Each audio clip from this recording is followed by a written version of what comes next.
Hello, good afternoon viewers. Sage here reporting to you live from 𝐾𝐞 Studios in Sydney, and it's lunchtime here and you know what that means.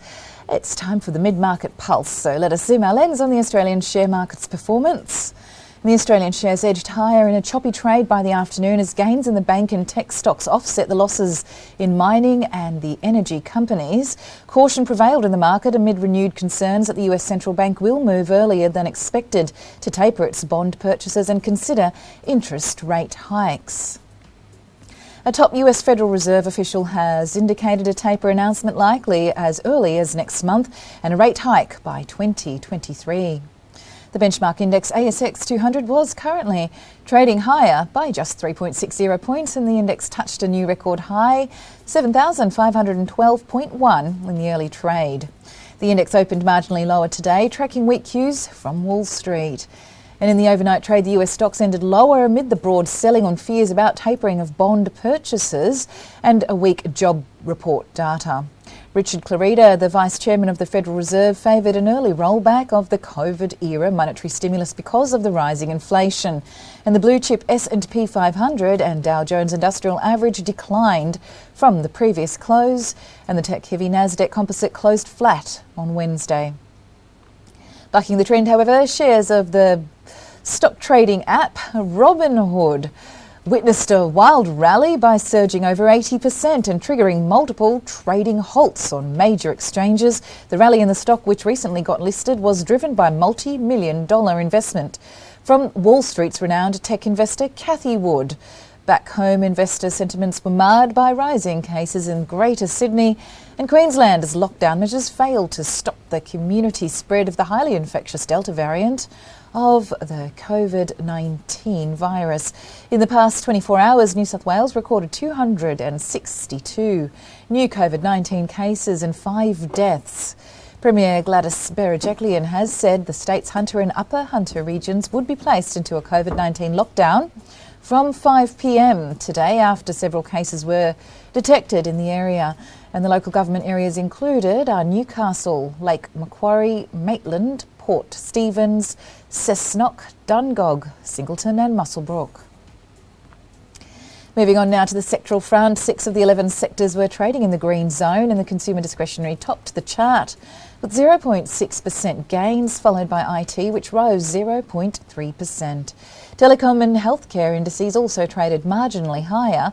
Meanwhile, energy was the worst performer, falling over 1.5%. Material, utilities, industrial and consumer staples sectors also witnessed the selling pressure.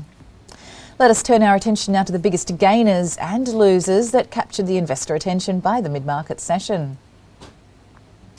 Homegrown technology firm Nuix topped the gainers list by rising 4.3% during the mid-session. Some of the other top performers were real estate firm Unibail, Rodemco, Westfield, Domino's Pizza Enterprises, online retailer Kogan and online automotive advertiser carsales.com. On the flip side, Australian professional services company Worley was the top laggard on the ASX pack by falling nearly 3%. Some of the other notable losers were the online marketplace Redbubble, gold miner Ramelius Resources, payment solutions provider EML Payments and energy retailer Origin Energy. And now, before we look at the shares that are in the news today, it's time for a short break.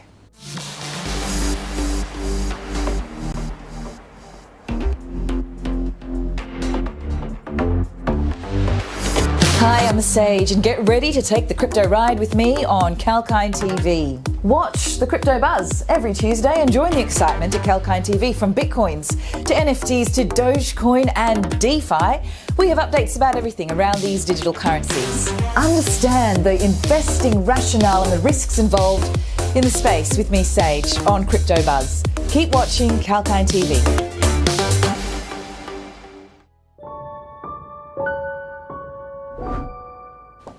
Hi viewers, welcome back. I hope you're enjoying your afternoon so far. Sage here, you're watching 𝐾𝐿𝐼𝐴 TV live from Sydney. And this is the Mid Market Pulse. Moving ahead next in this segment, let us focus on the shares that grabbed the headlines today. And shares of the furniture retailer 𝐊𝐴 rose over 3% on robust earnings and dividend declaration. The company posted a 100% rise in underlying net profit after tax for the financial year 2021, beating the guidance. And sales revenue for the year grew by 42%, with the same-store sales revenue growth of 34%. Boosted by strong earnings, the retailer declared a final dividend of 25 cents a share, its highest final dividend on record, and 11% of its final distribution last year. The company, however, did not provide any guidance for the upcoming year due to uncertainties created by the COVID-19 crisis. Also making the news, shares of Afterpay dropped over 1% in the early deals amid reports that Westpac may review its relationship with the Buy Now Pay Later major. The bank will examine its alliance with the payment solutions company after its $39 million Australian deal with the US fintech Square. And meanwhile, Westpac shares traded marginally higher. And next up, the share price of Centuria Industrial REIT dropped nearly 1% despite reporting strong earnings. Centuria Industrial REIT is an Australian-based company engaged in investment in industrial properties. Within Australia, its profit rose multiple times during the financial year 2021, but its distributions remained lower. The trust's profit zoomed over 700%, while revenue jumped more than 400%. However, despite rises in earnings, its total distribution for the year was 17 cents per unit, down from 18.68 cents in the year prior. And the earnings were driven by acquisitions and major portfolio leasing. Strong sector tailwinds supported increased tenant demand and record low national vacancy rates, which positively impacted the industrial property markets. And moving on now to the shares of the gold miner Resolute Mining, which climbed over 3.5% on agreements to sell the Bibiani gold mine in Ghana to Asante Gold Corporation.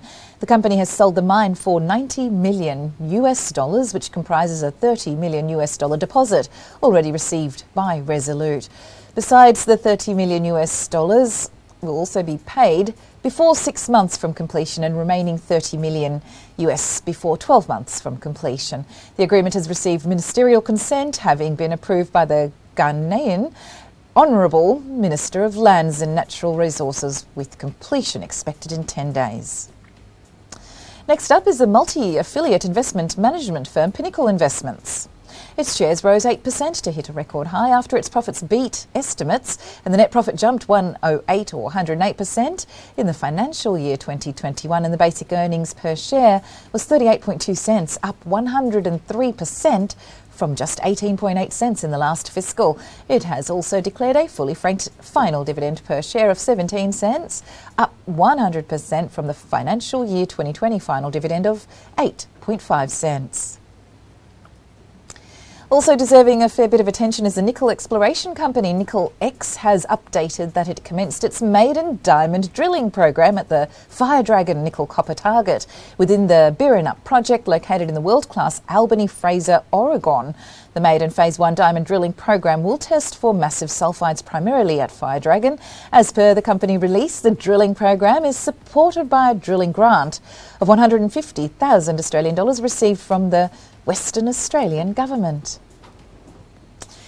Next up, from the newsmakers, Australian kaolin producer and silica sand exploration company Suvo Strategic Minerals has entered into an agreement with 𝐊𝐴𝐴𝐿 Catalysts Corporation, and 𝐊𝐴𝐴𝐿 was founded in 2010 by Dr. Zhao Runsheng, the technology holder, and Shenghe Resources Holdings, the second largest supplier of rare earths globally.